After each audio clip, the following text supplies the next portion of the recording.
जे ही बघा, ही चिमुरडी अनन्या दोन्ही हातांनी लिहितीये. वरती बघायचं नाही, संपूर्ण व्हायचं नाही. आले का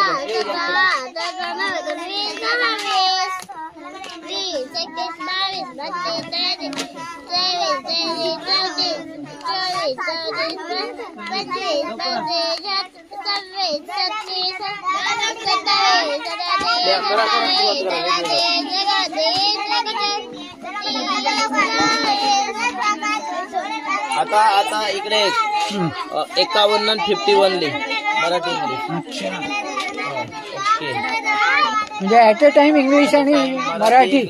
जीकेच्या प्रश्नांची उत्तरं देते. तिच्या भारताच्या संविधानाचे आर्टिकल 100 कंप्लीट झालेत. काय सांगताय सर? कुठलंही 100 पर्यंत कलम 14